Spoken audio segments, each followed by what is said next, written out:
বিসমিল্লাহির রহমানির রহিম। সকল প্রশংসা আল্লাহর, সকল ক্ষমতার মালিক আল্লাহ মহান। আসসালামু আলাইকুম আমার সকল আপনজন, কেমন আছেন? আমি আপনাদেরই কান্তা আপা আবারও চলে আসলাম। আল্লাহ নামে কাজ শুরু করলাম। আমি আমার আল্লাহর ঘরে সালাম দেওয়া পৌঁছে দিলাম। আমার প্রিয় নবীজির রওজা মুবারকে সালাম দেওয়া পৌঁছে দিলাম। হযরত শাহজালাল শাহপরাণের সালাম দেওয়া পৌঁছে দিলাম। আজমির শরীফের সালাম দেওয়া পৌঁছে দিলাম। আলহামদুলিল্লাহ। আমরা হচ্ছে আমাদের যে প্রফেশনটা, সেটা হচ্ছে আপনার পাত্রপাত্রীর সন্ধান দিয়ে বিয়ে শাদীর একটা মাধ্যম। আপনারা যে কেউ আমাদের সেবা নিতে পারেন, আমাদের অফিসে আসতে পারেন। অফিসে আসার কফির দাওয়াত রইল। আমি সবসময় চেষ্টা করি মানুষের কল্যাণে কাজ করতে, বিশেষ করে যারা অনেকেই অনেক কিছু বোঝে না। আমি মানে ছোটোখাটো একটু আমার এই একটা কথাতেও যদি কারো জ্ঞান ফিরে, তাহলে আমি মনে করবো আমার সার্থকতা। কারণ অনেক মানুষ আসে, তারা অনেক কিছু বুঝে না, সবার কিন্তু জ্ঞান এক না, তারা হঠাৎের মধ্যে বিপদে পড়ে যায়। সেজন্য সবসময় আমি বলি আপনাদেরকে, আপনারা যারা জীবন চলার জন্য আপনাদের যা যা পাত্র পাত্রী জীবন পরিচালনার জন্য যা যা আপনার দরকার, সেটা আসবে শুধুমাত্র আপনার আল্লাহর সন্তুষ্টি লাভের আশায়। নামাজ, রোজা, ইবাদত, বন্দেগী, দান, সদকা, মানুষের কল্যাণ, হজ, উমরা পালন, ভালো কাজ করে যান। এটার মাধ্যমে আপনার সকল আশা পূর্ণ হবে। আমি বুঝাতে পারবো না আপনাদেরকে। আমি তো প্রতিটা ক্ষণ, প্রতিটা মুহূর্তে আমি লজ্জিত আমার আল্লাহর কাছে। আমি লজ্জিত হয়ে যাই আমার আল্লাহর কাছে। আমি লজ্জিত। আমি কৃতজ্ঞতা প্রকাশ করছি আপনাদের প্রতি। আপনারা সবসময় মনে রাখবেন যে আমি আপনাদের একজন সেবক। আমি আমার প্রফেশনে আমি আমার সততা নিয়ে কাজ করি। আপনাদেরকে আমি নিজে যাই না যে এটা মনে করব যে এই ছেলেটা এই মেয়েটা সমস্যাগ্রস্ত।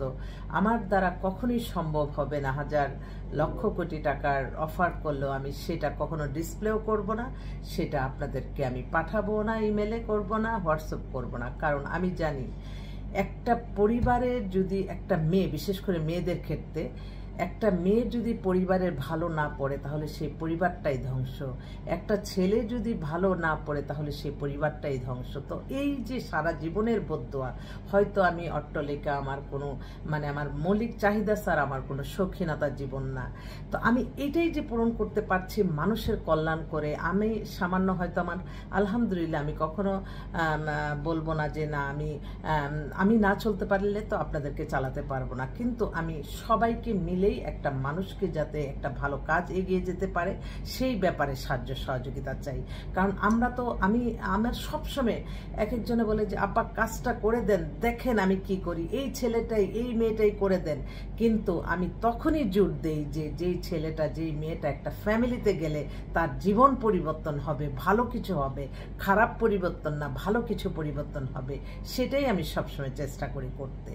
তো সবসময় আপনারা আমাকে আমার যে সহকর্মীবৃন্দ আছে তাদেরকে আপনাদের আপনজন মনে করবেন। আর আমরাও আপনাদেরকে রক্তের ছেলে মেয়ে হলেই যে রক্তের বাবা মা হয় তা না।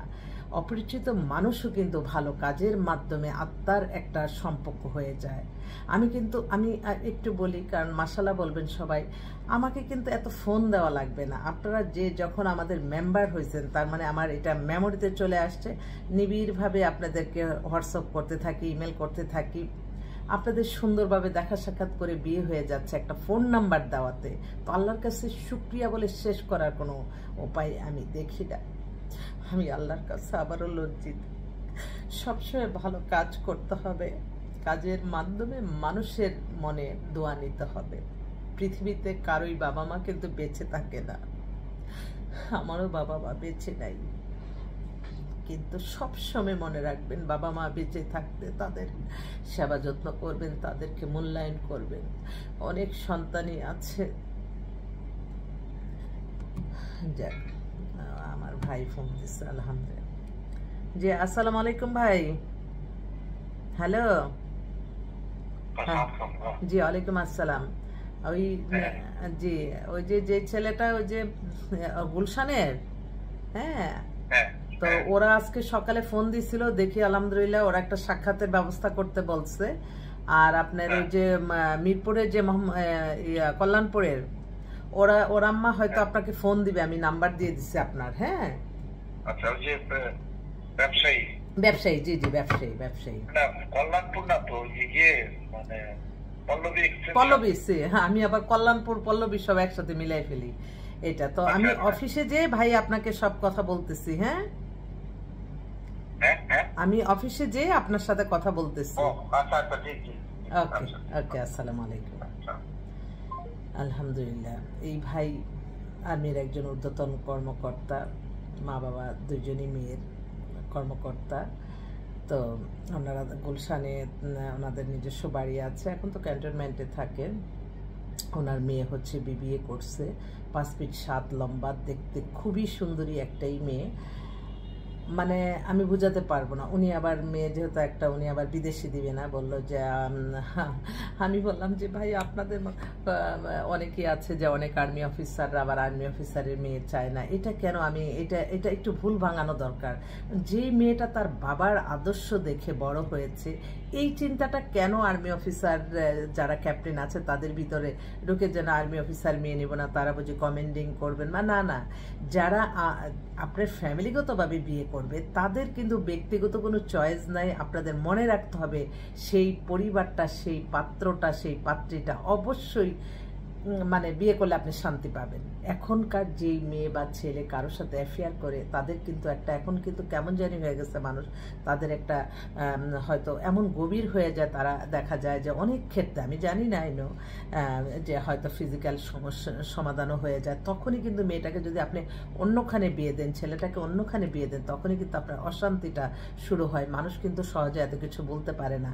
সেজন্যই প্রথমেই আমি দেখলাম যে এই যে বিয়েগুলি করলেই দেখা যায় যে এত জমজমক করে অনুষ্ঠান করলো, তারপরে ডিভোর্স হয়ে আসে যে হ্যাঁ বিয়ে ছেলে মেয়ে পছন্দ করতো কিন্তু আমি অন্যখানে বিয়ে দিয়ে দিছি, ছেলে বিয়ে করাইছি, কিন্তু পরবর্তীতে তাদেরই আবার ডিভোর্স হয়ে আসে। সেই জন্য এখন যদি কারোর সাথে প্রেম ভালোবাসা থাকে, আপনারা কখনোই অন্য চাপাই দিবেন না, অন্য নতুন কোনো মেয়ে বা নতুন ছেলের সাথে আপনারা বিয়ে দেবেন না। যে যাকে পছন্দ করে অবশ্যই সেটার উপর গুরুত্ব দেবেন। আর আমি আমার প্রফেশনের থেকে আমি 100% নিয়ে আমি বলতে পারছি যে আমার যে পাত্র পাত্রীরা আসে তারা কখনো কারোর সাথে অ্যাফেয়ার নাই, কোনো কিছু নাই, তার জন্যই আমাদের কাছে আসে তার ফ্যামিলির মাধ্যমে।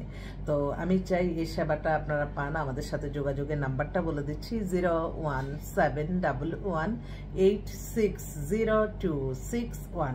এই মুহূর্তে আসলে আমি কয়েকটা বিধবা বোনের কথা বলবো।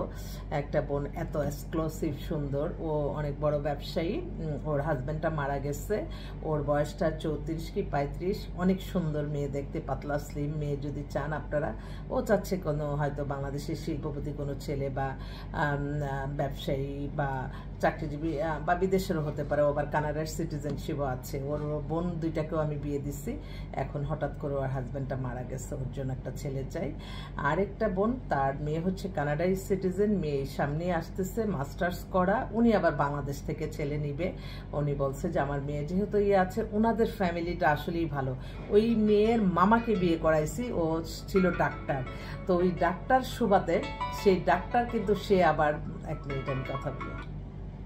হ্যালো হ্যালো, আসসালামু আলাইকুম। জি ওয়ালাইকুম আসসালাম। জি জি আপা, হ্যাঁ কেমন আছেন? আছি আলহামদুলিল্লাহ। ব্রাহ্মণবাড়িয়ার পাত্র চাই। আবার কি ব্রাহ্মণবাড়িয়া শহরে বাড়ি? হ্যাঁ, ব্রাহ্মণবাড়িয়া সরকারি কলেজ আছে না? হ্যাঁ হ্যাঁ হ্যাঁ, ঠিক আছে বোন, আমি মেয়ের কথা বলতেছি, আলহামদুলিল্লাহ আমি জানাচ্ছি। দেখছি আচ্ছা ঠিক আছে আপা, ঠিক আছে। আল্লাহ আপনার মনটাকে শান্তি দেয়। আমি তো আসলে 5-6 বছর যাবত আপনার সাথে আমার 5 বছর যাবত যোগাযোগ করছি। আমার হাজবেন্ডের কথা বলছে এতদিন। ঠিক আছে, আমি দেখবো। ওকে, আচ্ছা, আল্লাহ আপনার মনের আশা পূর্ণ করুক, এই দোয়া করলাম। বয়সটার জন্য ঠিক আছে আপা, ঠিক আছে,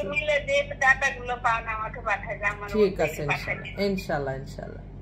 আবার আসলে মেয়ের জন্য, মেয়ে ওরা ব্রাহ্মণবাড়িয়া শহরে থাকে, MBA করা, মাস্টার্স করা, একটা জবও করতেছে ভালো, কিন্তু ওই যে বাছাবাছি করতে করতে বয়সটা করে ফেলছে, কিন্তু বয়সটা যে একটা যোগ্যতার মাইনাস পয়েন্ট সেটা অনেকেই বুঝে না। আমার এটাই কষ্ট লাগে, আল্লাহ তাদের আশা পূর্ণ করুক। তো কানাডার সিটিজেন এটা যেটা অবিবাহিত অনেক মানে স্মার্ট দেখতে দেখতে ওরা আবার ফ্যামিলিটা বললো যে থাক দরকার নাই আমার এত এত উচ্চবিত্তর, আপনি একটা বাংলাদেশ থেকে ছেলে দেন, আমি বাংলাদেশ থেকে নিয়ে যাব। আলহামদুলিল্লাহ, তো বাংলাদেশ থেকে ভালো শিক্ষিত ছেলে যদি যেতে চায় কানাডা, তবে অতি লোভনীয় না, এটা গ্রামের অশিক্ষিত বেকার কাউকে কিন্তু ওরা নিবে না।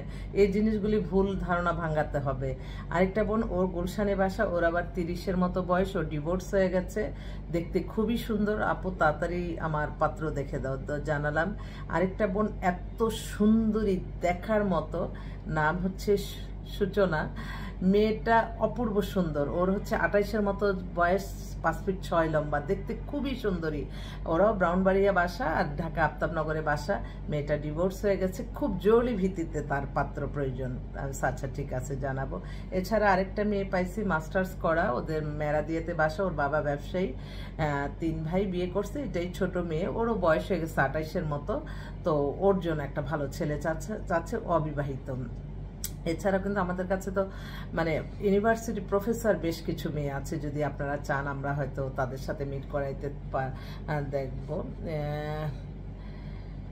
হ্যাঁ, অনেকেই আছে, অনেক রকমের মেসেজ পাঠায়, এটাই আর কি। যাক, আরেকটা ভাই, উনি খুব অস্থির, তার মেয়ে জার্মানিতে থাকে, অবিবাহিত, ও হচ্ছে ইন্টারন্যাশনাল রিলেশনের উপরে লেখাপড়া জার্মানিতে।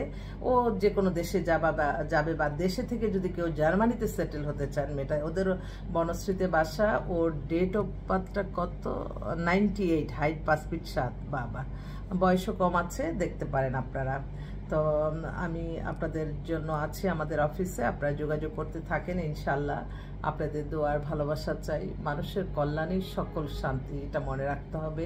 আর কখনো মানুষের ক্ষতি করে মানুষের সম্পর্কে মিথ্যা কাল্পনিক গল্প বানিয়ে যারা এই সামাজিক যোগাযোগের মাধ্যমে মিথ্যা জিনিসটাকে প্রচার করবে, সেটার জন্যও কিন্তু গুনাহ হবে। কারণ আমি একটা ভালো জিনিস আমি প্রচার করলে সেটা যদি 10 জনে এটা মানে, সেটার জন্য কিন্তু আল্লাহর সওয়াব কোথা থেকে আসবে আপনারা কল্পনা করতে পারবেন না। কিন্তু আপনি যদি একটা মিথ্যা কাল্পনিক গল্প দিয়ে, অনেক সময় বলে না যে নাটকগুলি দেখি এটা মিথ্যা কাল্পনিক গল্প, তো এই কাল্পনিক গল্পগুলিও কিন্তু আমরা অনেক সময় দেখি যেগুলি কিন্তু মিথ্যা জিনিসটা কিন্তু মাথায় ব্রেনে ঢুকে যায়। আমি প্রতিদিন আমার ফেসবুক একটাই, কিন্তু আমার ছবি দিয়ে অনেকে ফেসবুক আইডি খুলেছে, এবং অনেক মিথ্যা গুজব গল্পগুলি যে মানুষের মাথায় ঢুকে কিভাবে আপনারা কল্পনা করতে পারবেন না।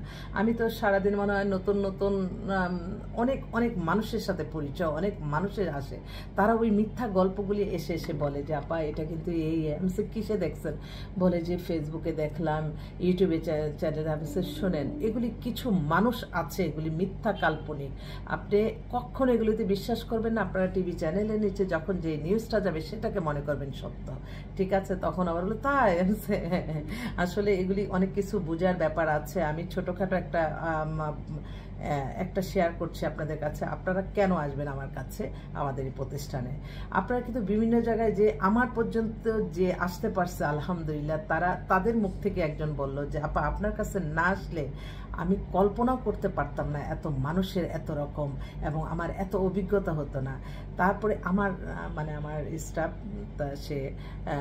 সে একটা ছেলেরা কিন্তু বেশি ধোকা খায় এইভাবেই, যখন তারা বিভিন্ন জায়গায় যাচাই বাছাই না করে একটা পাইছে, মানে একটাই মনে হয় আমি জীবন, তারপরে দেখা যায় মেয়ে, আমার এক স্টাফ, সে তার মাধ্যমে একজনের বিয়ে করছে, সেই লোককে সে লোকটা মোটামুটি সচ্ছল, সে মনে করছে যে এইটাই পাইছি। তখন তার সমস্ত কিছু দেখা গেছে যে ওই যে ক্যান্ডিডেট, সে তার সব কিছু এত সুন্দর করে ছেলেটাও বিশ্বাস করছে।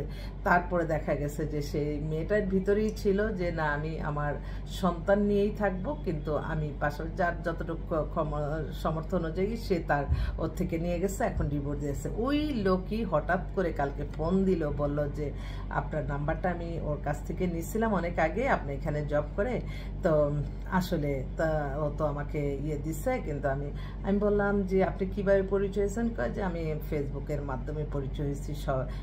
এত বিশ্বাস জন্মায় আপনি একবারও আপনি একটু যাচাই বাছাই করে নিতেন, তারপর তাহলে তো হয়তো।